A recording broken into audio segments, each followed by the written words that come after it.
Hello दोस्तों, कैसे हैं सभी लोग। आप सभी का आपका अपना चैनल IND मैथ रिजल्ट्स में आपका स्वागत है और मेरा नाम नीतीश चौधरी है। आज हम लोग अनुपात और समानुपात का टाइप नंबर 1 पढ़ें। चलिए हम लोग सवाल देखते हैं।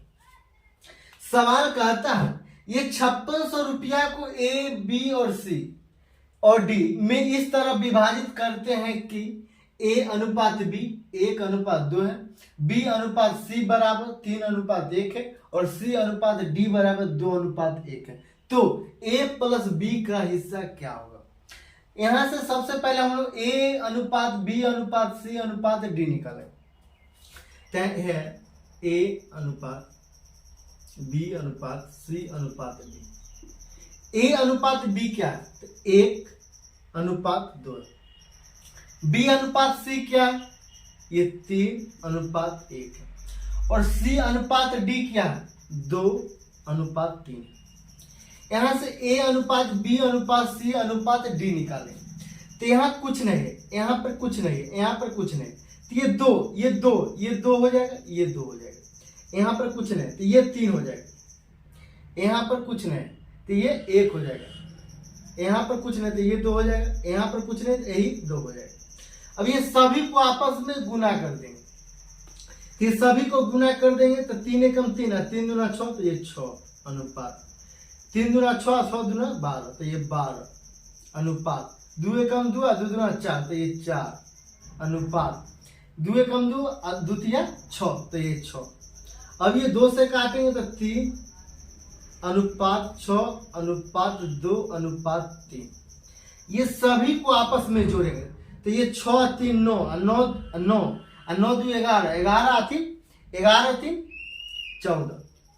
ये 14 यूनिट का मान है 5600। ये 14 यूनिट का मान है 5600। 1 यूनिट का मान होगा 400। यहां कहता A प्लस B का हिस्सा है तो ये A है और ये B है, मतलब ये 3 अब प्लस 6 मतलब 9 यूनिट, तो ये 9 unit A plus B 3 plus 6 unit बराबर ये 400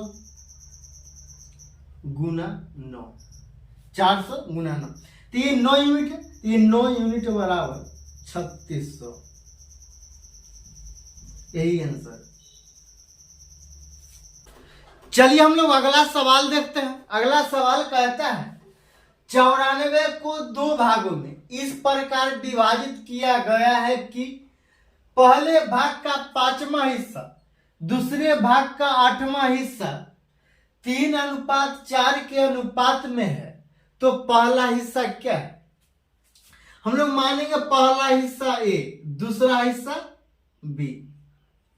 कहता है पहला हिस्सा का 5वां हिस्सा मतलब 1/5 और दूसरा हिस्सा B का 8वां हिस्सा 1/8 3:4 है, मतलब 3/4 3/4। तो यहां से A और B मतलब ये है पहला हिस्सा और ये दूसरा हिस्सा। तो A और B का पहले हम लोग मान निकालें तो यहां से ये A/5 बट्टा B/8 अब बराबर 3/4। ये 8 ऊपर चल जाएगा तो 8A बट्टा 5B बराबर 3/4। ये क्रॉस गुना कर देंगे तो A अब बट्टा B बराबर ये 5 3 15 तो ये 15, ये 8 चौक 32 तो ये 32। ये पहला हिस्सा है, ये दूसरा हिस्सा और ये दोनों हिस्सा मिलाकर कितना है 47 और ये 47 यूनिट का मान है 94। ये 47 यूनिट बराबर 94, 1 यूनिट बराबर 2। तो पहला हिस्सा है मतलब ये 15 यूनिट का मान पूछ रहा है तो ये 15 यूनिट बराबर 15 गुना 2 बराबर 30। यही आंसर।